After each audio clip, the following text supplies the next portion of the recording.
Pessoal, bom dia, vamos aqui retornando para mais uma videoaula e hoje nós vamos para a videoaula número 006 na nossa turma do segundo ano e o tema de hoje é o potencial de uma pilha especificamente. O que é que nós fizemos nas aulas anteriores? Nós falamos da pilha de Daniel, nós mencionamos aí a estrutura da pilha, o que é um ânodo, um cátodo, certo? E na aula anterior nós começamos a analisar os potenciais de oxidação e redução. Agora, pessoal, a partir desta aula nós vamos tentar calcular o potencial de qualquer pilha. Ou seja, independente da combinação que seja apresentada para a gente, nós vamos tentar calcular qual vai ser o potencial daquela pilha, o que nós chamamos de DDP. Tudo bem? Então vamos lá. Eu primeiramente tenho aqui para vocês duas equações as quais nós vamos utilizar para fazer o cálculo desse potencial. Vocês devem lembrar que na aula passada nós fizemos o cálculo do potencial da pilha de Daniel sem usar essas equações. Então, assim, desde já fica, claro e compreendido que não é obrigatório eu saber essas equações de cor para poder calcular o potencial de uma pilha. Basta fazer o processo que nós fizemos na nossa aula anterior de identificar quem oxida, quem reduz e fazer a união das reações da pilha determinando a equação global da mesma. Tudo bem? Para demonstrar aqui então, nós temos duas reações que eu retirei da tabela ainda da página 416, na qual eu vou aplicar as equações, certo? Mas pode ser feito, repito, pode ser feito também pelo processo que nós fizemos na aula anterior. Tudo bem? Então, as duas equações, pessoal, são basicamente iguais. Delta E, porque é variação de potencial. A diferença é que uma trabalha com os potenciais de redução e o outro, na outra equação, nós temos o potencial de oxidação. Lembrando que é sempre potencial maior menos o potencial menor, independentemente de ser redução ou oxidação. Tudo bem? Só que, qual é o pequeno detalhe aqui dessa história? Quando uma questão fornece as equações para a gente, às vezes, não estou dizendo que isso é toda vez, mas às vezes ela não identifica que reação é aquela. Se é de redução, se é de oxidação, ou até mesmo se não é uma de cada. Então, pessoal, vamos ficar atentos para o seguinte. Se eu for utilizar as equações, eu tenho que tomar cuidado para essa verificação. Porque perceba que eu sempre vou usar potenciais iguais. Potencial de redução maior, potencial de redução menor. Potencial de oxidação maior, potencial de oxidação menor. Ou seja, se eu pegar uma questão que me der duas reações, uma de oxidação e outra de redução, não vai dar para eu pegar os valores e jogar direto naquelas equações. Então tenham esse cuidado. As equações sempre têm essa cautela na hora de substituir os dados. Tá bom? Bem, no nosso caso aqui eu separei dois elementos, o cobre e a prata, para que nós possamos analisar. Bem, primeiramente vamos ver aqui que tipo de reação nós temos, certo? Eu começo aqui com cobre metálico, ou seja, o NOx é 0, e termino com cobre mais 2. Sendo assim, de 0 para mais 2, eu vou ter uma oxidação. Consequentemente, este potencial é um potencial de oxidação. Beleza? Aqui embaixo acontece basicamente a mesma coisa. Eu tenho a prata metálica, a prata sólida, NOx 0. E vai para a prata mais 1. De 0 para mais 1 também é uma oxidação. Então, esse potencial aqui também é o potencial de oxidação. Certo? Tranquilo? Beleza. Segundo passo é esses potenciais, essas reações, elas são espontâneas? Que foi o conceito trabalhado na aula anterior. Vamos lá, vamos analisar. Como é que a gente sabe? Pelo sinal. Ambas têm sinal negativo, significa dizer que nenhuma das duas é espontânea. E aí você pode me fazer a pergunta, Paulo, como é que essa pilha vai funcionar? Já que as duas reações não são espontâneas. Pessoal, eu preciso ter valores positivos. Foi o que nós dissemos na aula anterior. Só que na prática, no final das contas, quem deve ser positivo para que a minha pilha funcione é o ΔE. Lógico e é evidente que se eu pegar, como foi o caso da pilha de Daniel, se eu pegar duas reações nas quais os dois potenciais são positivos, digo, potencial de oxidação e redução são positivos, isso é extremamente favorável, porque as duas reações vão ser espontâneas, então a minha pilha vai ser melhor. Porém, nem tudo é perfeito. Existem certas situações em que eu vou precisar utilizar dois metais, entre eles, no caso aqui o cobre e a prata, um deles não vai ficar espontâneo. Ponto final. E essa pilha vai funcionar? Vai. Nós vamos ver quando a gente calcular ali o ΔE, que vai dar um ΔE positivo. Mas, repito, ela não é uma pilha tão eficiente quanto uma pilha que trabalha só com potenciais positivos. Tá bom? Vamos calcular aqui então para ver como é que fica? Bem, as duas reações são de oxidação, então eu vou pegar a equação de baixo. Repito, matematicamente falando, pessoal, as reações são idênticas. Porém, o que eu alerto para vocês é o fato de analisar as reações. Porque na equação em si, o que é que eu devo lembrar? É sempre o maior menos o menor. Maior menos o menor. Só que, foi que eu atentei para vocês há alguns instantes, existem questões em que essas reações são dadas uma de cada. Uma oxidação e uma redução. Se isso acontecer, eu não posso usar direto as equações. Eu preciso ajustá-las de tal maneira que as duas se tornem idênticas. Certo? Então vamos lá. Como é que fica pela equação? Vou pegar aqui, ó, ΔE igual. Comparando os dois potenciais, o primeiro, que é o do cobre, é menos 0,34. O segundo, que é da prata, é menos 0,80. Aqui nós temos duas situações negativas. Aí vem a pergunta. Qual desses dois é maior? Como ambos os valores são negativos, o valor que é maior é aquele que está mais próximo do zero. Neste caso, o valor que é maior é o do cobre. E o valor que é menor é o da prata. Certo? Beleza. Então vamos fazer aqui a continha. Só para anotar aqui, esse aqui é o valor maior. E esse aqui é o valor menor. Na hora de fazer a conta, vamos lá. Potencial de oxidação maior, então vai ficar menos 0,34.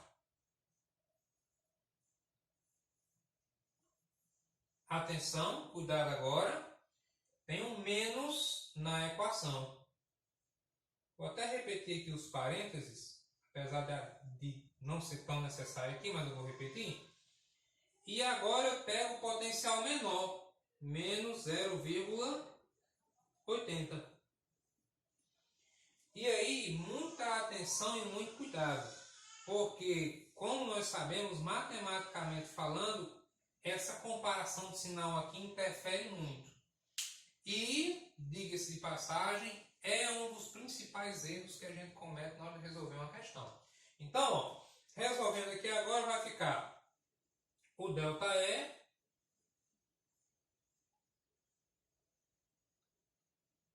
igual menos 0,34, já vou tirar do parênteses, não tem necessidade de deixar. E agora, atenção, eu tenho aqui uma comparação de sinais. No caso, eu vou comparar menos por menos, vai dar mais. 0,80. Aí, pessoal, veja só. O que vai acontecer agora?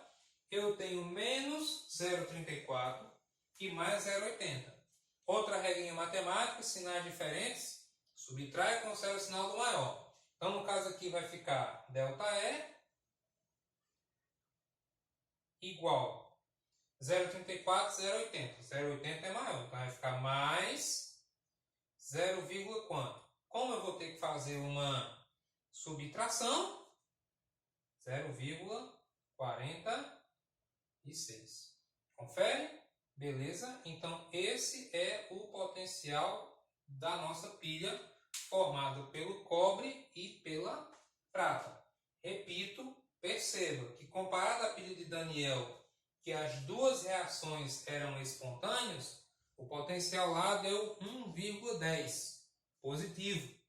Aqui, como eu já peguei sistemas que têm comportamentos semelhantes, ou seja, um dos processos não vai ficar espontâneo, o meu potencial já ficou um pouquinho menor. Então, essa pilha ela é menos eficiente do ponto de vista de potencial.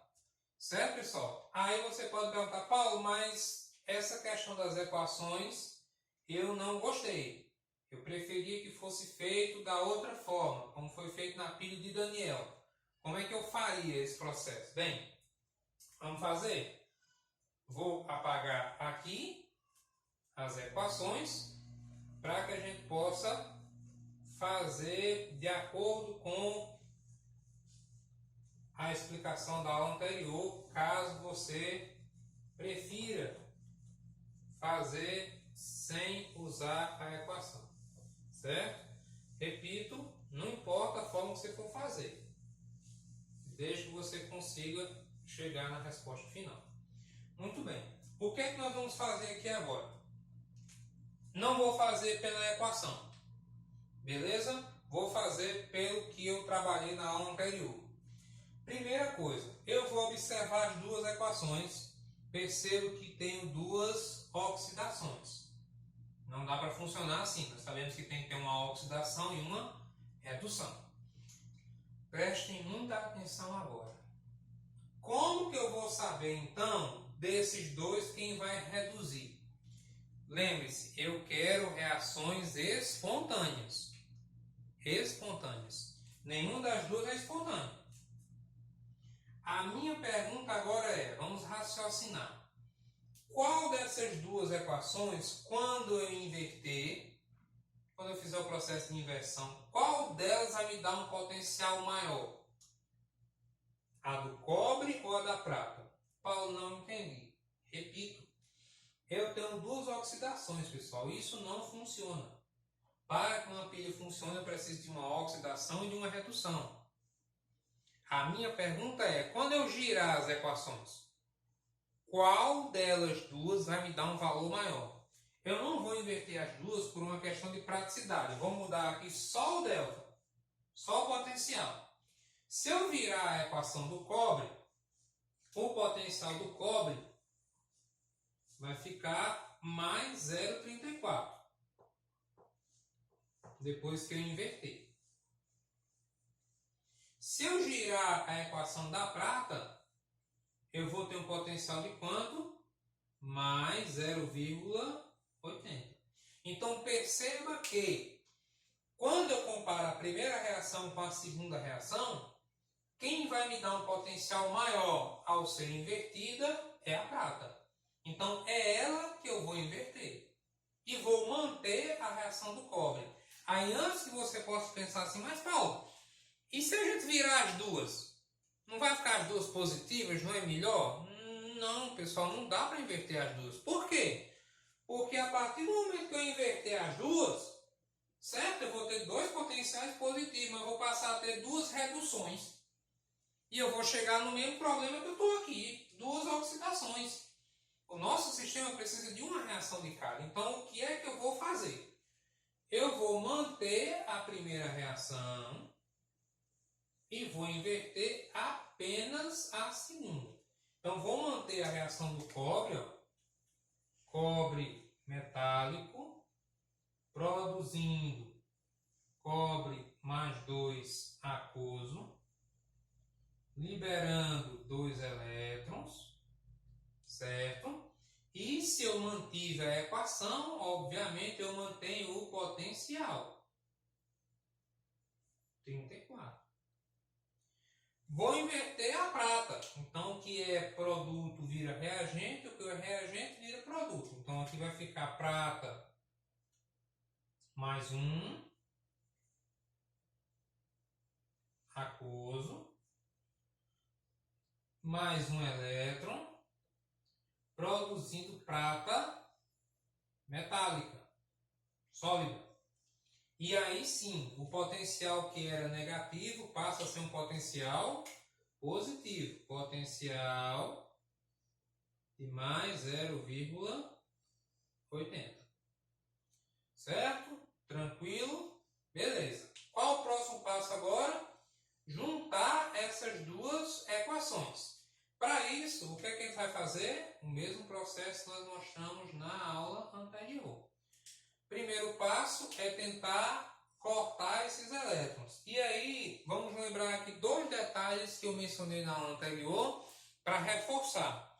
O primeiro deles é, lembre-se que eu falei para vocês que não tem regra de dizer, elemento tal sempre ganha elétron e elemento tal sempre perde. Na pilha de Daniel, o cobre é quem está recebendo os elétrons do zinco. Porque lá ele tem um potencial maior para isso, um potencial de redução. Aqui, quem vai doar os elétrons é o cobre. E quem vai receber é a prata. Por quê? Porque a prata tem um potencial maior. Então, repito, não tem uma regra específica de dizer esse elemento sempre ganha, sempre perde. Quem determina isso é quem? O potencial. Segunda coisa, lá na pilha de Daniel, essas quantidades de elétrons transferidas são as mesmas. O zinco perde 2, o cobre ganha 2. Então é só chegar lá e cortar. Aqui não. Aqui o cobre perde 2 e a prata só ganha 1. Então não posso chegar aqui e cortar. O que é que eu vou fazer? Como aqui tem 2 e aqui só tem 1, eu vou multiplicar essa equação aqui de baixo por 2. Quando eu faço isso, o que vai acontecer? Vai aparecer um 2 aqui, vai aparecer um 2 aqui e vai aparecer um 2 aqui. Lembrando de mais informação da aula anterior, Paulo, então o potencial aqui agora vai ficar 1,6. Não, o potencial não se altera. É diferente do ΔH lá na termoquímica. Certo? Muito bem. Feito isso, quantidades iguais, o que é que eu vou fazer? Cancela. O que é que eu faço agora? Junta as duas reações, ó. Vou juntar cobre metálico mais 2Ag mais aquoso, produzindo Cu mais 2 aquoso mais 2Ag sólido. E aí, pessoal, semelhante ao que nós fizemos na pilha de Daniel, como é que eu faço agora para encontrar o potencial? É só juntar aqui também. O meu ΔE, vamos fazer aqui na frente, o meu ΔE vai ficar exatamente 0 menos 0,34 mais 0,80, que vai dar quanto? Mais 0,46, que é, obviamente, idêntico ao valor encontrado anteriormente. Mostrando que, mais uma vez, você pode utilizar qualquer um dos dois métodos. Você vai dizer assim, Paulo, o método da equação é muito mais direto para encontrar o potencial, a diferença de potencial. Sim, eu concordo com você. No entanto, ele tem aquelas observações que nós já fizemos de tem que pegar duas reações iguais, ou duas oxidações ou duas reduções. Eu tenho que tomar cuidado de fazer a diferença sempre do maior menos o menor. Então, assim, quando eu trabalho com uma equação matemática, tem uns pormenores que eu não posso errar de jeito nenhum. Que óbvio, aqui em cima também eu tenho que saber trabalhar com as equações. mas eu sempre digo e repito, o método que você vai utilizar para resolver uma equação, uma questão, é o método que você se sentir mais seguro. Não necessariamente precisa ser o método mais rápido. Você tem que procurar o caminho que você se sente mais à vontade e o caminho que você tem mais segurança para responder. Certo, pessoal? Então, eu espero que tenha ficado compreendido como é que faz o cálculo do potencial de uma pilha. Provavelmente na próxima videoaula eu devo estar escolhendo uma questão do livro ou uma questão avulso para a gente poder analisar e resolver, certo? Pessoal, mais uma vez, obrigado. Continue me dando retorno aí dos vídeos. Se tiver alguma dúvida, entre em contato, pergunta, não fique com dúvida. Como eu disse na aula anterior, é um conteúdo mais condensado, é um conteúdo mais complexo um pouquinho, mas a gente dá conta de entender, tá bom? Estamos aqui para dar suporte. Então, até a próxima aula e obrigado.